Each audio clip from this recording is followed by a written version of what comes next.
LA 한인회에서는 코로나로 인하여 500불이 꼭 필요한 경제적인 어려운 사람이 있다면 구호금을 신청하라고 하였습니다. 이때 많은 사람들이 구호금을 신청하였지요. 신청서에 보면은 구호금이 왜 필요합니까? 라는 난이 있다고 합니다.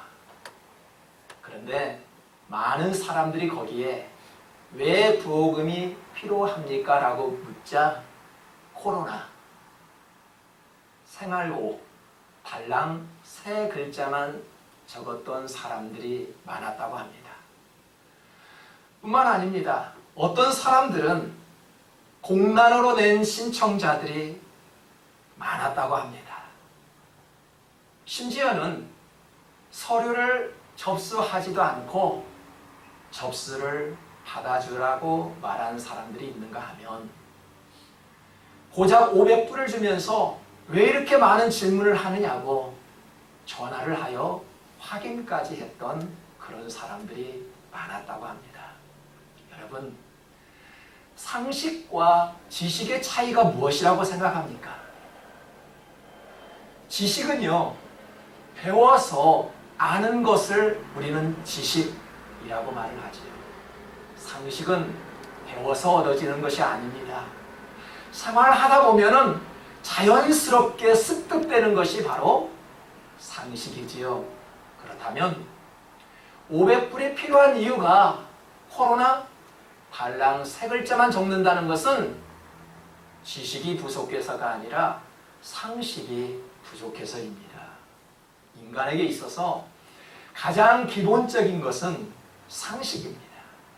여러분, 상식이 무너지면 신뢰가 무너집니다. 신뢰가 무너지면 전부가 무너지지요.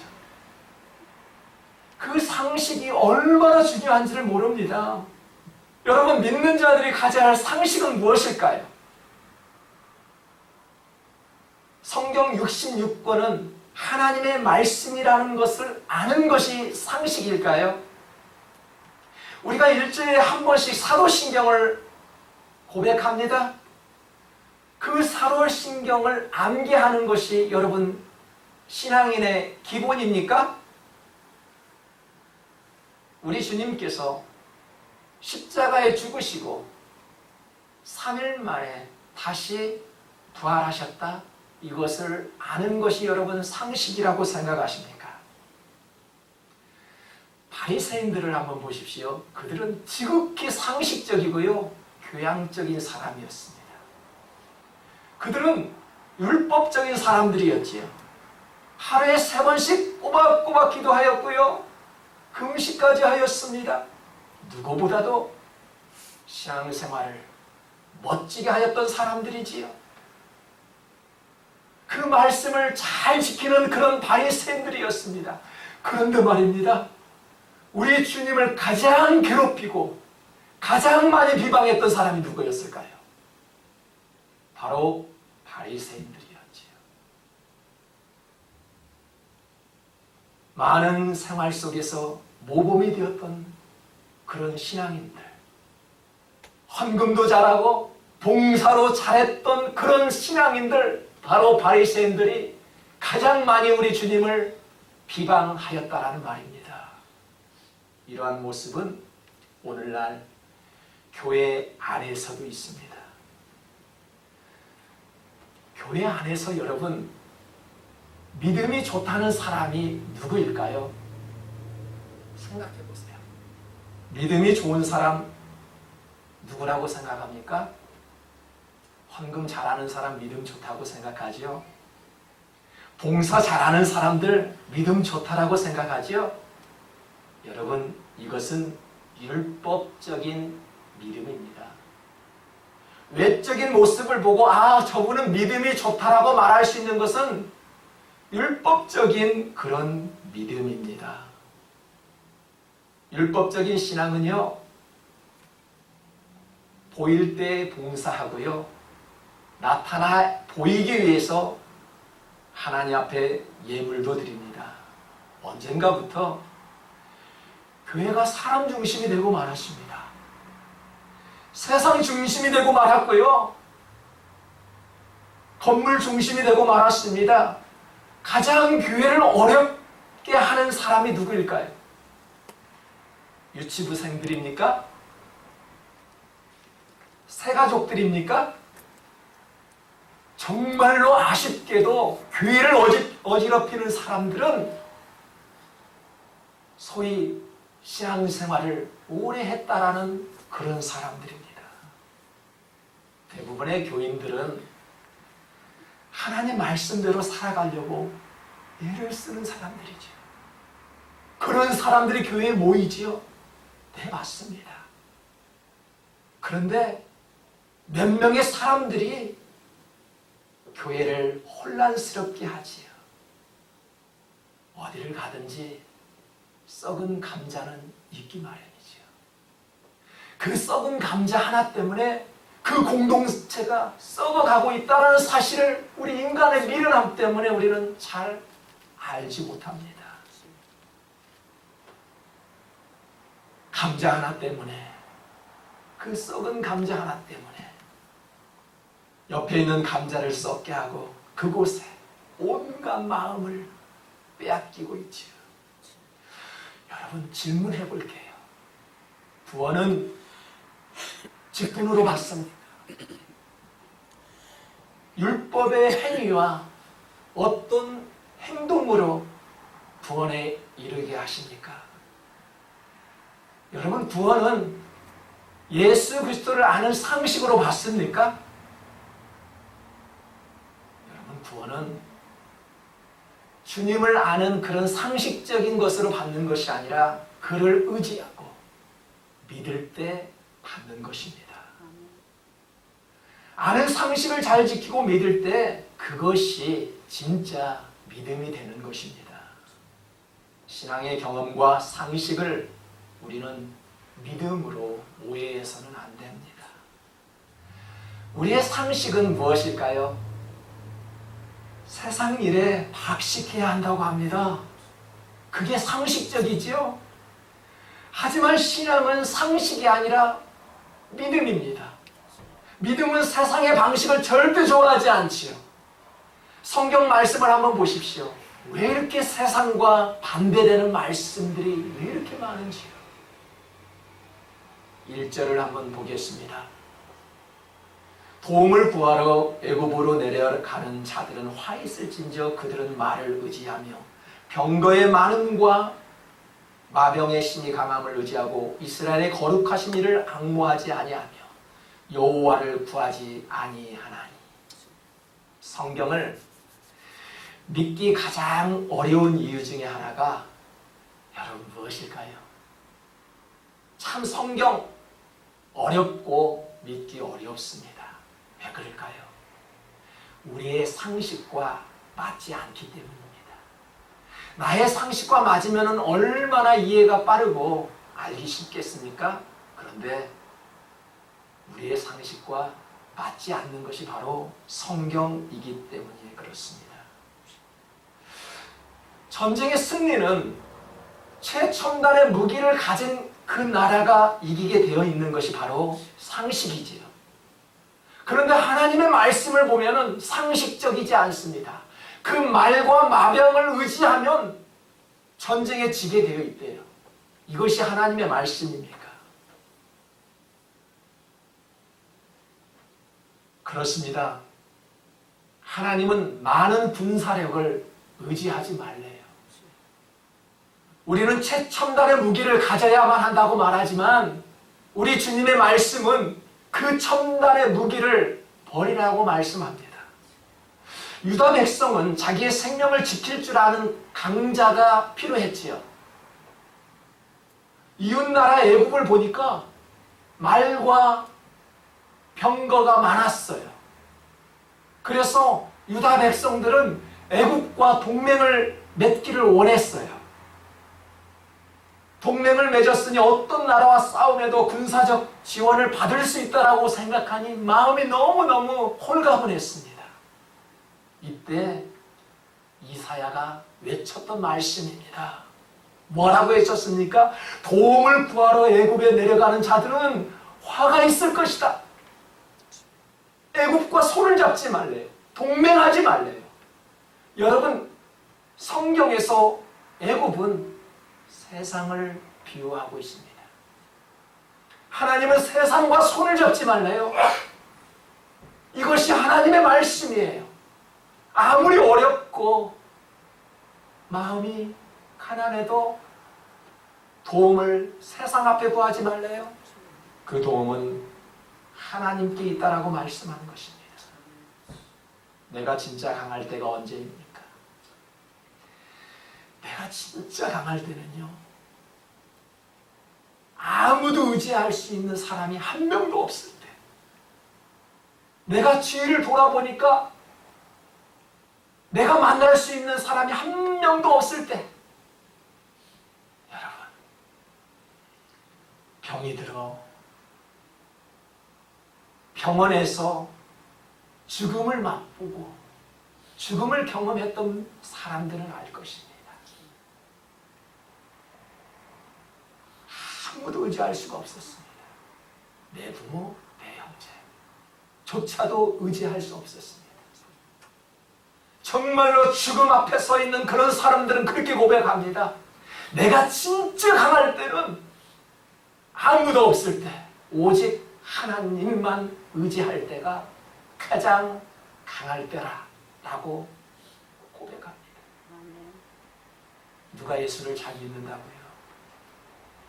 아무 도움이 없을 때, 정말로 주님만 붙잡고 있을 때, 그런 분들이 참 변화도 빨리 오고요, 꾸준한 인내를 가지고 우리 주님을 섬기는 것을 보게 됩니다.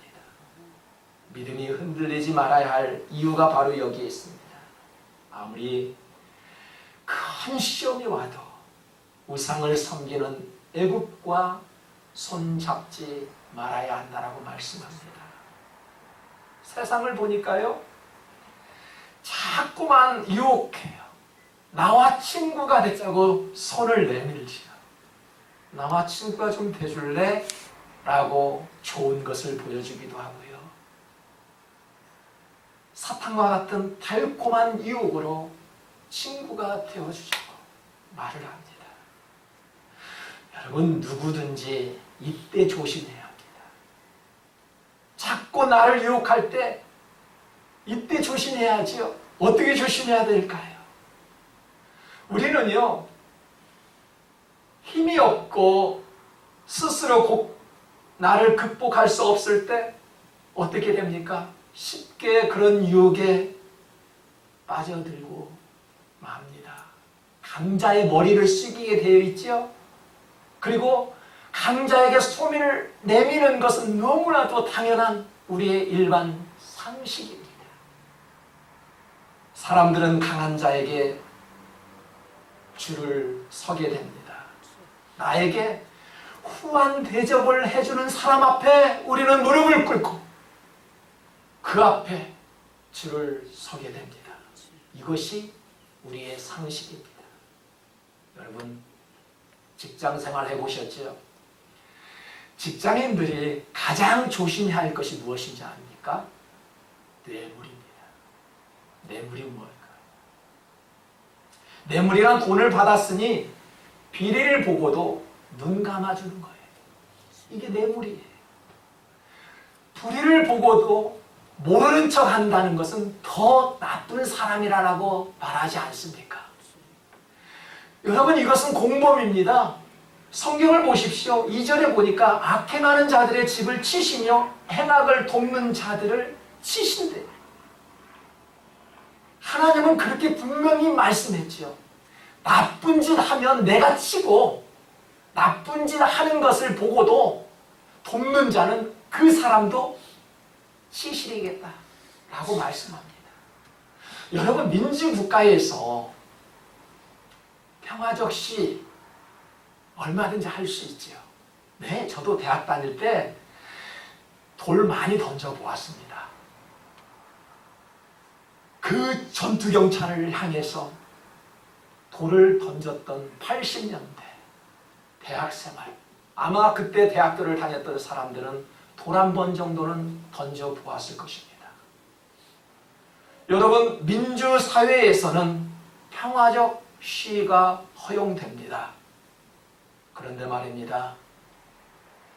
코로나가 계속 확산되어 사람들의 발을 꽁꽁 묶어놓아 통제된 세상을 원하는 무리들이 있습니다.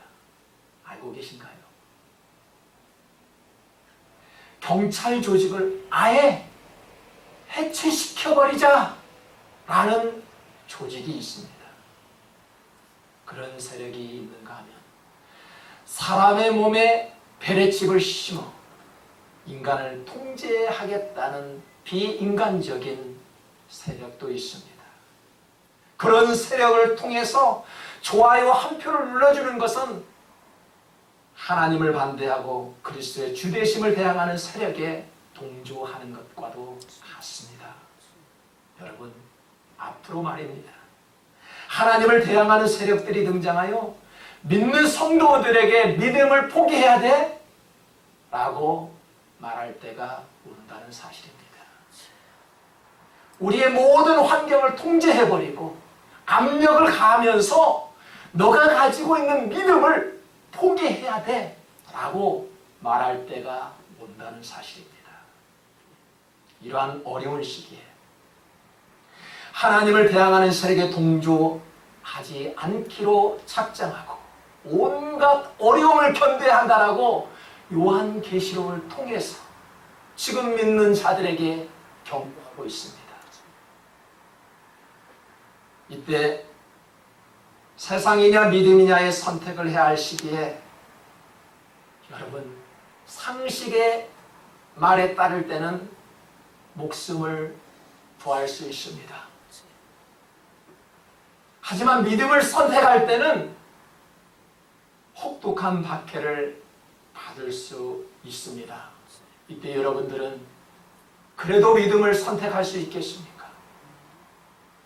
교회가 가장 핍박을 받았을 때는 로마 시대 때, 네로 황제 때였지. 그때 우리 크리스천들이 가장 핍박을 받았던 시대였다라고 기록합니다. 그때 신앙인들은 하나님 앞에는 왕같은 제사장들이었지요. 거룩한 나라의 백성들이었지요. 그러나 세상 앞에서는 보잘것없는 나그네에 불과했습니다. 핍박받는 그런 사람들이 초대교회 성도들이었습니다. 사도행전에서 보면은 초대교회 성도들의 모습을 보면 얼마나 아름다운 모습이 그려지고 있는 것이 우리는 쉽게 볼 수 있지요.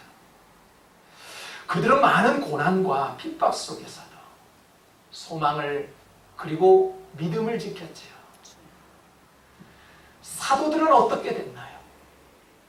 핍박 속에서도 고통당하고 있는 성도들을 위로해 주었습니다. 그리고 믿음을 끝까지 지켜야 한다라고 말씀을 선포했습니다. 그때 성도들은 그런 말씀을 들으면서 아버지로서, 어머니로서, 자녀로서 이 세상을 어떻게 살아가야 할지를 하나님 앞에 간구하였습니다. 그것이 초대교회 성도들의 모습이었습니다. 여러분, 오늘날 교회가 받는 핍박이 무엇입니까? 코로나로 인하여 모든 교회들이 문을 닫았습니다. 역사상 경험하지 못했던 것을 21세기에 들어와 우리는 경험하고 있습니다. 이제는 교회의 문이 열렸습니다. 그럼에도 불구하고 그것이 무서워 모이지 않습니다. 우리는 이미 예측했지요. 이미 예측하였습니다. 코로나가 종료되면은 이미 아직 종료되지도 않았지만 코로나가 종료되면은 많은 사람들이 신앙을 떠날 것이다 라는 예측을 우리는 2월달에 하였습니다. 역시나 통계로 보니까 앞으로 많은 사람들이, 많게는 40%가 신앙을 잃어버리고 떠난대요. 교회뿐만이겠습니까? 모든 생활이 예전으로 다시 돌아가지 못한다는 것입니다. 사도 바울이 말했습니다. 나는 선한 싸움을 싸우고 나의 달려갈 길을 마치고 믿음을 지켰으니 이제 후로는 나를 위하여 의의 면류관이 예비되었으므로 주 곧 의로우신 재판장이 그날에 내게 주실 것이며 내게만 아니라 주의 나타나심을 사모하는 모든 자에게도. 여러분, 믿음을 지켰다는 것이 무엇일까요? 여러분, 어떻게 믿음을 지킬 수 있을까요? 그래, 내가 믿음을 지금 지키고 있어. 방법은 하나입니다. 세상을 등지고 살아야 돼. 내가 세상 안에 살고는 있지만 세상과 친구가 되어서는 절대 믿음을 지킬 수가 없는 것이지요. 믿음 지켰다는 것은 지금 세상의 것을 포기했다라는 사도 바울의 말씀입니다. 그런데 여러분, 대만은 어떻게 했다고요? 이 세상을 사랑하여 세상을 향해서 나아갔대요. 그리고 성경에는 대마라는 이 사람에 대해서 기록이 사라지고 맙니다. 세상을 좋아하면 하나님으로부터 사라진다는 사실을 우리는 알아야 합니다. 믿음은, 여러분, 믿음 끝까지 지키기 참 어렵습니다. 그래서 요한계시록에서는 참 귀한 말씀을 우리에게 주셨지요. 지금 이후로 주 안에서 죽는 자들은 복이 있도다. 여러분, 우리가 살아도 주님을 위해서 살고요, 내가 내일 죽어도 우리 주님 때문에 죽는 것, 이것이 복 있는 자네요. 이것이 복 있는 자네요. 저는 세상 얼마 살지 않았습니다. 우리 권사님들, 전도사님들 계시지만 세상 몇만 년 살 것 같다라는 느낌이 청년의 시대 때도 있었지. 근데 이제는 성경 말씀 안에서 살려고 노력하다 보니 참 세상 그리 길지 않구나, 짧구나라는 생각을 가져봅니다. 우리가 남은 평생이요, 그래, 그까지 살아도 내가 주님을 위해서 살고요, 죽어도 주님 때문에 죽는다는 그런 배짱 가진 믿음이 바로 하나님의 참다운 백성인 줄 믿습니다. 우리는 세상은 말입니다, 우리에게 큰 도움을 주지 못하고 있지요. 본문 3절에서 이사야가 이렇게 말씀하였죠. 애굽은 사람이 돼요. 신이 아니래요. 그들의 말들은 육체요 영이 아니라 여호와께서 그의 손을 펴시면 돕는 자도 넘어지며 도움을 받는 자도 엎드려져 다 함께 멸망하리라고 했습니다. 우리는 말입니다, 하나님을 우리는 믿는다고 하면서 세상의 기술을 더 의지할 때가 있습니다. 그럴 때 더 우리는 든든하고요, 세상의 그런 의료 기술을 더 믿을 때 우리는 마음이 더 든든하다라는 생각을 가지고 있습니다. 하나님의 손길보다는, 그래, 아주 잘하는 의료 그런 기술을 가지고 있는 사람을 믿기도 하지요. 우리는 그 믿음보다도 더 상식을 더 믿을 때가 있지요. 이것이 우리 인간의 마음입니다. 이사야 선지자가 외치는 핵심을 한번 우리가 보겠습니다. 5절에 보니까 새가 날개치며 그 새끼를 보암같이 나 만군의 여호와가 예루살렘을 보호할 것이다. 그것을 호위하며 건지며 뛰어넘어 구원하리라 하셨느니라. 무슨 말씀이에요? 하나님께 회개하고 돌아오래. 예루살렘으로 돌아오래요. 예루살렘이 무엇입니까? 히브리어가 말하기를 히브리어로 평화의 마을을 뜻합니다. 하나님께 돌아오라, 예루살렘으로 돌아오라, 평화의 마을로 돌아오래요. 여러분, 우리의 안식은 세상이 아닙니다. 하나님 말씀 안에 살아갈 때 우리의 안식이 비로소 임하지. 예수님은 내가 주는 평화는 세상이 주는 평화와 같지 않고 너희는 마음에 근심하지도 말고 두려워하지도 말라고 하였습니다. 사랑하는 성도 여러분, 사람이 근심하는 이유가 무엇일까요? 왜 여러분 근심하죠? 돈이 없어서 상식이 부족하여 지금 근심하고 계십니까? 여러분, 우리가 근심하는 이유는 먹지 못하고요, 돈이 없어서 근심하는 것이 아니지요. 왜 근심합니까? 내 마음에 예수 그리스도의 평안이 임하지 않아 그 믿음이 흔들리고 있기 때문에 근심하고 있는 것입니다. 세상의 상식을 지키려다가 믿음을 잃어버리는 많은 신앙인들을 쉽게 찾아볼 수 있습니다.